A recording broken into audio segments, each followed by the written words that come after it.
Hey, what's up, guys? This is Dylan Johnson from Soccer Mag, and welcome back to another episode of Mixing with the DJs. I am joined by the now converted Liverpool supporter Dylan Jack, who is repping the best shirt in the Premier League. And today we are going to be going over Manchester United versus Liverpool, because on Monday we didn't get to go through it. Well, we're going to get the Man United perspective. And then after that, we'll be going through the new structure of the UEFA Champions League. We'll go through the Premier League teams' fixtures. We'll touch on some of the other teams as well, and just give you an overview of the competition and what to expect. So, to get straight into it, what did you think of Sunday's game? Well, I firstly, I tried to dodge this, but clearly unsuccessful. Here I am wearing not just a Liverpool shirt, but a Steven Gerrard Liverpool shirt. And anyone who knows me knows I probably, when it comes to the whole Scholes, Lampard, Gerrard debate, I'll probably put Gerrard at the bottom of that list. So, in terms of the game on Saturday, eating humble pie. I backed United to win 2-0, and it just wasn't that. I thought Liverpool tactically were excellent in the way they pressed United, forced United's midfield into areas and drove forward. I thought it was actually, statistically, it was a very even game, which kind of surprised me, because it obviously with the 3-0, it doesn't feel that way, but statistically United had 58% possession to Liverpool's 47. United had 8 shots to Liverpool's 11. Both had 3 shots on target only. Liverpool just took their chances when they came. United had Xerxes up front. He had a tough game. Obviously still getting back to full fitness and, experiencing this kind of game in its full intensity for the first time in his career. So, and he sort of struggled to put his chances away. I think That Alisson save was Alisson massive, save yeah. from the header was Yeah. just incredible. I mean, I think Xerxes did as well as he could with that. Probably needed to put it more towards the sort of the Alisson's right hand, drive it right down into that right hand to make it as difficult as possible. But, it is what it is. And it was, looking at the XG, it was 1.52 for United to 1.50. So, statistically, I know stats tell half a story, but statistically it was a relatively even game. Obviously, Liverpool just tactically dismantled United. We saw, worryingly from a United perspective, we saw sort of a return to what United were doing last season, which is midfielders were getting isolated, whether it was Casemiro, whether it was Kobbie Mainoo in the second half. Liverpool would have sort of 3, 4, 5, even 6 at times midfield players around whoever was playing as the defensive midfielder. In the first half, Casemiro; in the second half, Kobbie Mainoo, and they were just able to isolate those players and rob them of possession. And then they had a free run, sort of sometimes with a 4-on-3 towards United's goal. And that was exactly what we saw last season with sort of the basketball football that I've spoken about in earlier episodes, that, midfielders would get isolated. They get robbed of possession because Ten Hag wants sort of United to go 1, 2, 3, bash, bash, bash, upfield, 3 or 4 passes, and get upfield onto attack. And sometimes you have to be a bit calmer with the ball. Sometimes you have to slow it down. And there was no one really taking that responsibility for United. No one saying, guys, let's slow it down. Let's try and sort of shift possession between each other, take control of this game. Because, it was pretty poor, It was poor from United not to have that sort of plan B. And I know Erik Ten Hag has said in the past that he doesn't necessarily want to coach a plan B. He would rather have plan A and coach it better and better, because otherwise players can get into some bad habits. But, one of the great things about Sir Alex Ferguson as a manager is that he was tactically flexible. He didn't only have one set of tactics. If you found him out on one way, he could always change it up at halftime, go a different way. Granted, Ten Hag doesn't really have the depth that Ferguson had in his squad. When you looked to that bench between Liverpool and United, I was shocked at the bench that United had. The bench that United, they had to take Casemiro off, but then that meant, changing up to a 20-year-old Toby Collier who was playing his first Premier League game, and throwing a youngster in a deep end. And I thought Collier actually coped quite well. One of his first touches, he heads the ball down for Xerxes to shoot. But yeah, all in all, just a really, really tough game. Now, in the bigger picture, there obviously now shouts for Ten Hag, and I don't think Ineos are going to sack Ten Hag. I don't think they're going to sack him during the international break. I think if this pattern goes on and it goes closer and closer towards Christmas and New Year's, then I think Christmas time, if it's outside the top 6, yeah, it's game exactly. over for him. It is. It's going to be because I think Ineos would be mad to sack him right now.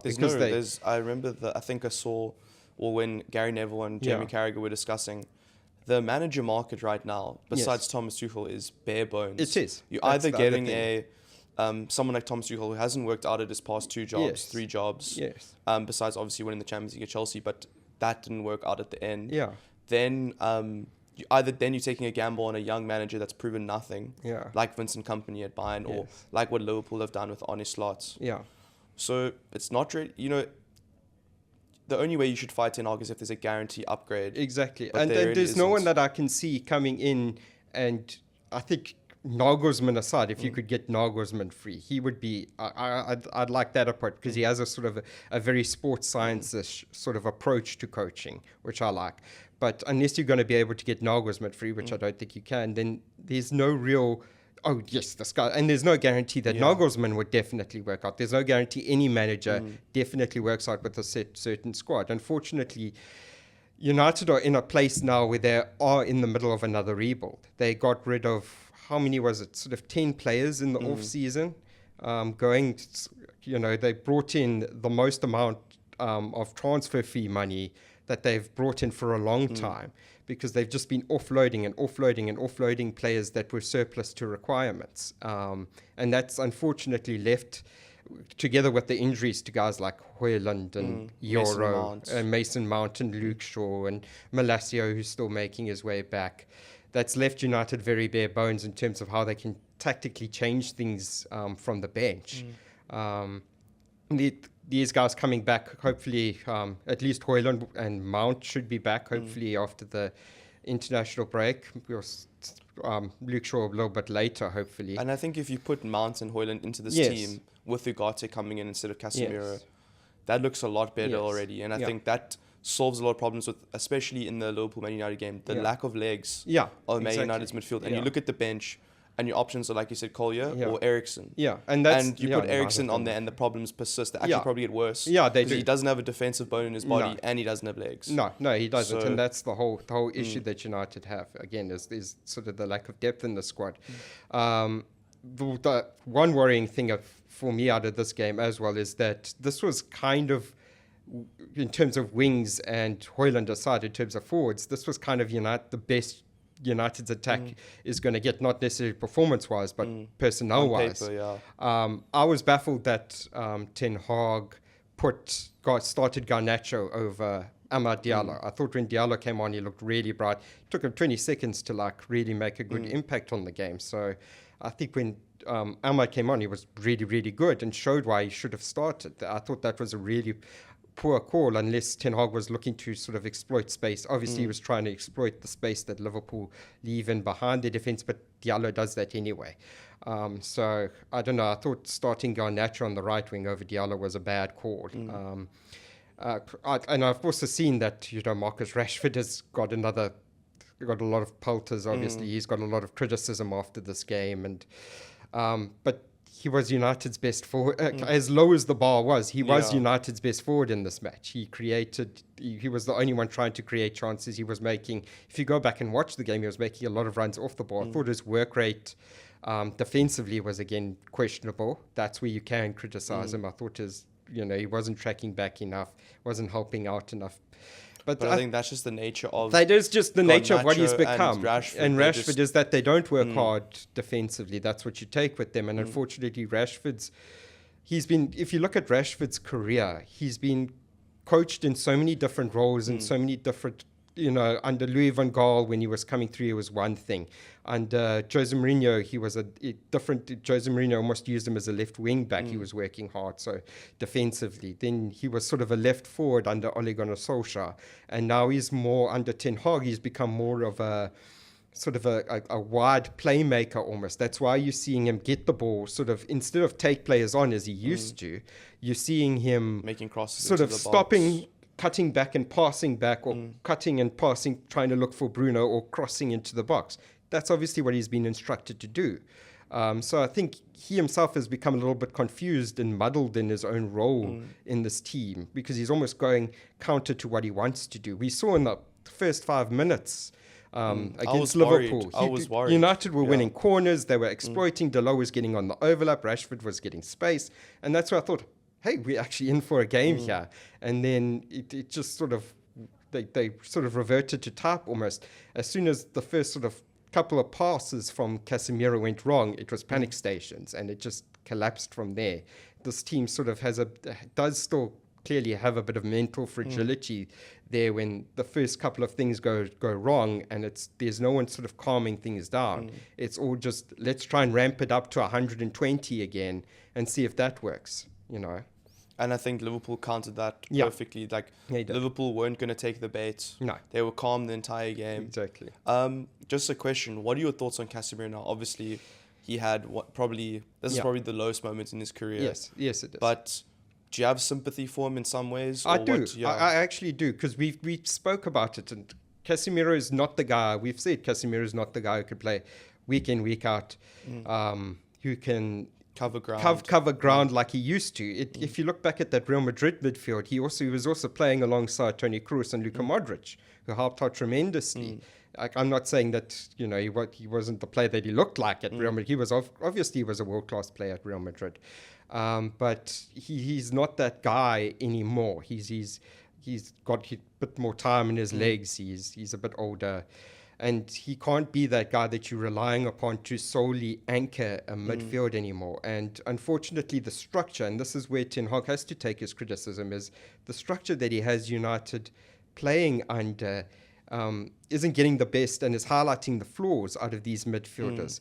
Liverpool were able to kick the living heck out of Kobbie Mainoo because he was isolated the whole time. He'd get the ball and there'd be 2 or 3 midfielders, or so he'd get the ball on sort of the left side of midfield, and there'd be 2 or 3 players on him. And he'd be facing his own goal. And he'd be facing his own goal. There wouldn't be many passing options. No.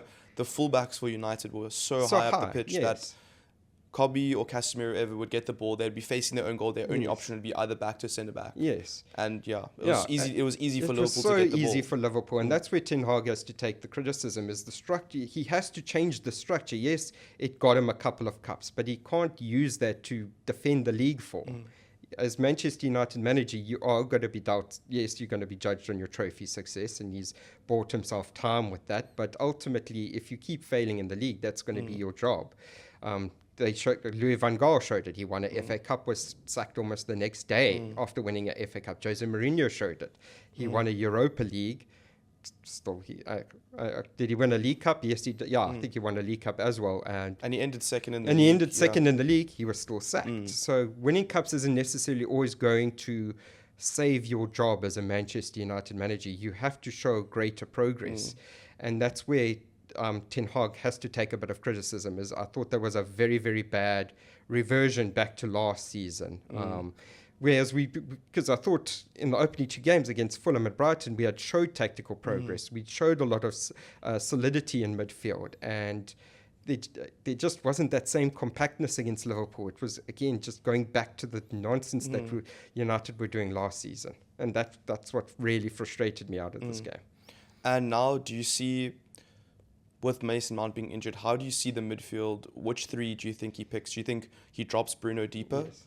Or do you think he puts Eriksen in? Or do you think he stays with Casemiro but he shores it up with an Ugarte Casemiro? Yeah, I'd like to see Ugarte Casemiro try it out, if only, and sort of Kobbie Mainoo being rotated in, because I think that's the role that Kobbie should be playing anyway. He should be being rotated in and out. We're putting way too much pressure. I think this guy's played 20, 25 games almost on the bounce, Premier League games for United. We're putting way too much pressure on this kid at sort of 19, 20. He's just starting his career and he's getting the heck kicked out of him. So yeah, I'd like to see whether that's Ugarte coming in for Casemiro or Ugarte coming in for Mainoo. Ugarte does need to start. I don't think he solves every problem United have, but I think that's where Ten Hag has to change things tactically. But I think he does help quite a lot with his energy, with the amount of challenges he makes, with the press that he can do. I think he really does help a little bit, or at least quite a bit actually, in terms of that. Doesn't solve every problem, but it does solve a few problems for United. And I think, I think Ten Hag will persist. He seems, obviously, managers are stubborn with their tactics, but I think he has to change how exposed the centre backs are when the full backs go up the pitch. I think whenever Liverpool won the ball back in midfield, De Ligt and Martinez were hung out to dry. They were. It was almost a 4-on-2. Yeah. I think the last goal, well, essentially all 3 goals were get the ball back in the middle, one pass, Diaz, Jota, Szoboszlai, Salah running straight at those two. Yeah. I mean, in the last goal, it was like Martinez was marking, I think it was Szoboszlai and Salah, and it's like, what can I do? Exactly. There's literally nothing you can do. And it is like that. I mean, I actually thought De Ligt had a really, really solid game for his first start for United being thrown in at a derby. I thought he had a really, really good game, and I thought Mazraoui was good as well again. And I think in the right structure, they are going to be really, really good signings for United. But it's just Ten Hag has to sort of stop being stubborn and get the structure right. And that's why I think maybe Ugarte and Casemiro together. Yes. If you want Delo and Mazraoui to bomb up the pitch. Yeah. Just because obviously you need Ugarte to acclimatise. You can't just, like you said, he's not going to be the answer by himself. No. You can't just throw him in the deep end now and expect all your problems to be solved. Because I think we will see a repetition of what's been happening. Yeah. I think it could be interesting to see him and Casemiro together. Because he will help Casemiro with the running. Yeah. Exactly. And I still think Casemiro has something to offer. It's just he had a the worst game of his career. And hopefully he can bounce back. He seems mentally stubborn enough to bounce back anyway. So, and I think playing him as an 8 will at least, because at the moment he wants to go up. He wants to support the attack. He wants to take long shots at goal. He wants to play these 1-2 touch passes out to the wings and to the fullbacks. So let him do that as a number 8 rather than as a number 6, where he's by himself in midfield.